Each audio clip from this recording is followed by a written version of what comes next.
Hello everyone, welcome to the 100 crore leader series from Elevate with Bharathi Raja Thangapalam. இன்னைக்கு நம்ம ஒரு இன்ட்ரெஸ்டிங்கான டாபிக் பார்க்க போகிறோம். It's all about how are businesses in India.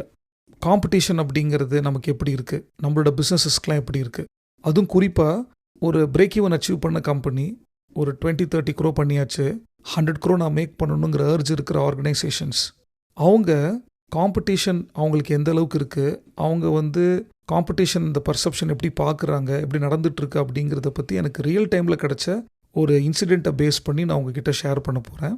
எனக்கு ஒரு ஆப்பர்ச்சுனிட்டி கிடச்சது to visit Coimbatore, manufacturing company. அவங்க ஆட்டோமொபைலில் இருக்கிற சில ஸ்மால் பார்ட்ஸை மேனுஃபேக்சர் பண்ணுறாங்க. So similar to other industry in Chennai, in Hosur, Ludhiana, Pune, இந்த 4 சிட்டியும் போய் விசிட் பண்ணேன். ஸோ ஆல்மோஸ்ட் இந்த 5 சிட்டிஸில் இருக்கிற same kind of product manufacturing பண்ணுறவங்கள மீட் பண்ணக்கூடிய வாய்ப்பு கிடச்சிது. இதில் என்னாச்சுன்னு பார்த்தீங்கன்னா, அவங்க மேனுஃபேக்சர் பண்ணி விற்கிற ப்ராடக்ட் எல்லாமே அவங்க சிட்டிலேயோ இல்லை டவுன்லேயோ இருந்து ஒரு 200 கிலோமீட்டர் ரேடியஸ்க்குள்ளே அவங்க ஒரு லாயல் கஸ்டமர்ஸ் ஐடென்டிஃபை பண்ணி வச்சுருக்காங்க. அவங்க ப்ராடக்ட் எல்லாம் ரொம்ப எக்ஸலண்ட்டாக இருக்குது. மோஸ்ட்லி எல்லாரோட டேர்ன் ஓவரும் மோர் தென் 30 to 35 crore. இதுதான் அவங்களுடைய கரண்ட் சுச்சுவேஷன்.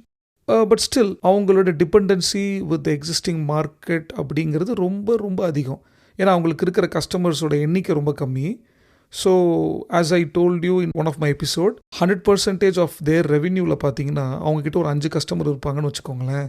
ஒரு கஸ்டமரும் ஆவரேஜாக 15 to 20% of their sales turn ஓவரை கான்ட்ரிபியூட் பண்ணுறவங்களா இருப்பாங்க.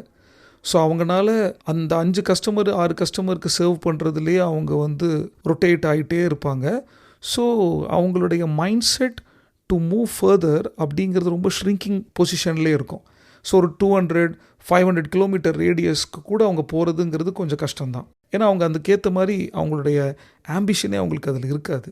அப்போ அவங்கள மீட் பண்ணும்போது நான் என்ன பண்ணேன், ஜஸ்ட் என் லேப்டாப் ஓப்பன் பண்ணி alibaba.comனு ஒரு வெப்சைட் இருக்குது, அதை ஓப்பன் பண்ணி அவங்க வச்சுருக்கிற சேம் ப்ராடக்டை சைனாவில் இருக்கிற மேனுஃபேக்சரிங் கம்பெனி அவங்க டார்கெட் பண்ணுற அதே டார்கெட் மார்க்கெட்டில் alibaba.com மூலிமா சேல் பண்ணிகிட்ருக்காங்க ஃபார் பெட்டர் ப்ரைஸ். அதை காமிச்சேன். அவங்க சொல்கிறாங்க அவங்களுக்கு அந்த அவேர்னஸ் கூட இருக்குது, but they really don't know how to compete with them. இப்போ இருக்கிற குளோபல் எக்கனாமிக் கண்டிஷன் படி பார்த்தீங்கன்னா, even a small company in Hosur needs to compete with large corporation. Even இப்போ பார்த்தீங்கன்னா உங்களுக்கு தெரியும், ஸ்மால் ரோட் சைட் வெண்டர்ஸோட ஸ்ட்ரெயிட் காம்படிட்டராக டிமார்ட் ஆகிட்டாங்க. அதே மாதிரி நிறைய சூப்பர் மார்க்கெட்ஸ் ரோட் சைட் ஷாப்புக்கெலாம் அவங்க பெரிய காம்படிட்டர் ஆகிட்டாங்க. அந்த மாதிரி இப்போ Tier 2, Tier 3 சிட்டிஸில் இருக்கிற manufacturing unit or retail businesses எல்லா பிஸ்னஸ்க்குமே பார்த்தீங்கன்னா அவங்களோட காம்படிட்டர்ஸ் லோக்கல் காம்படிட்டர்ஸ் கிடையாது, தே ஆர் குளோபல் பிளேயர்ஸ். இப்போ நீங்கள் ஒரு Tier 2, Tier 3 சிட்டியில் இருக்கிறீங்க, or even you are in a metro city, உங்கள் டேர்ன் ஓவர் ஒரு 30 crore இருக்குன்னு வச்சுக்கோங்களேன். உங்களோட அட்வர்டைஸ்மெண்ட் அண்ட் பையிங் கெப்பாசிட்டி அதை கம்பேர் பண்ணுறதுக்கும் ஒரு 5,000 crore கம்பெனி உங்களுக்கு காம்படிட்டராக இருக்கிறதுக்கும் there is a big difference. But there is no choice, you have to compete with large corporation. இது அந்த டேவிட் அண்ட் கோலியாத் ஸ்டோரி மாதிரி தான். பைபிளில் படிச்சிருப்பீங்க, நிறைய பேருக்கு இந்த கதை கூட தெரிஞ்சிருக்கும். கோலியாத்துங்கிற பெரிய அரக்கனை டேவிட்னு ஒருத்தர் ஒல்லியாக குள்ளமாக ஹிட் பண்ணி அவரை தோக்கடிப்பார். அந்த மாதிரி இப்போ உங்கள் கிட்ட டேபிளில் இருக்கிற கிரேட்டஸ்ட் சேலஞ்ச் என்னென்னா உங்களோட காம்படிஷன். அப்போ நமக்கும் அந்த அலிபாபாவில் ஆன்லைனில் சேல் பண்ணுறவங்களுக்கும் என்ன டிஃப்ரென்ஸ் இருக்குன்னு நினைக்கிறீங்க? நிச்சயமாக ப்ராடக்ட் கிடையாது, குவாலிட்டி கிடையாது, கேபிட்டல் கிடையாது. It's all about their model. அவங்க வச்சுருக்கிற மென்டல் மாடலும் நம்மக்கிட்ட இருக்கிற மைண்ட் செட்டும் டோட்டலாக டிஃப்ரெண்ட்டாக இருக்குது. நம்ம leader we always have trust in networks. அந்த ஓவர்சீஸ் லீடருக்கு always they have trust in market systems. அவங்க எப்படி வேற ஒரு மார்க்கெட்டுக்கு நம்மளை எக்ஸ்பேண்ட் பண்ணிக்கலாம் அப்படிங்கிறதுலையே திங்க் பண்ணிட்டு இருக்காங்க. எப்படி அவங்க தன்னோட ஜாகிரஃபியை இன்க்ரீஸ் பண்ணலான்னு பார்க்குறாங்க.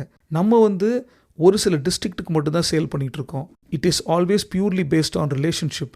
பட் இவங்க என்ன பண்ணுறாங்க, they stop thinking in pin codes, they start thinking in time zones. So இங்கே தான் நம்மளோட லீப் தாட் ப்ராசஸை நம்ம கொண்டு வரணும். நம்மக்கிட்ட ஒரு கொஸ்டினில் நம்ம ஸ்டார்ட் பண்ணணும், are we ready to become global? நம்மக்கிட்ட இருக்கிற ப்ராடக்ட்ஸை ஃபர்ஸ்ட் நம்ம அவுட் சைட் ஸ்டேட் சேல் பண்ணுறதுக்கு ரெடியாக இருக்கணும். இப்போ நீங்கள் எடுத்துக்கிட்டிங்கன்னா across India most of the businesses நம்மளது பார்த்தீங்கன்னா 30 to 40 CR வரைக்கும் இருக்கிற கம்பெனிஸ் கூட they're struggling a lot to make 100 crore. The reason because அவங்களோட மார்க்கெட்டை அவங்களோட சிட்டி, அவங்களுடைய ஸ்டேட், அவங்க டிஸ்ட்ரிக்ட்டுங்கிற மாதிரி சுருக்கி வச்சுருக்காங்க. வெரி ஃபியூ கம்பெனிஸ் ஹோல் இந்தியாவே மார்க்கெட்டாக பார்க்குறாங்க. அதுவும் நீங்கள் சவுத் பார்ட் ஆஃப் இந்தியாவில் எடுத்துக்கிட்டிங்கன்னா மோஸ்ட் ஆஃப் த பிஸ்னஸஸ் அவங்க ஸ்டேட்டை விட்டு கூட அதர் ஸ்டேட்டுக்கு எக்ஸ்பேண்ட் பண்ணுறது இல்லை. அவங்க ஸ்டேட்டுக்குள்ளேயே அவங்க பிஸ்னஸ் எக்ஸ்பேன்ஷனை வச்சுக்கிறாங்க.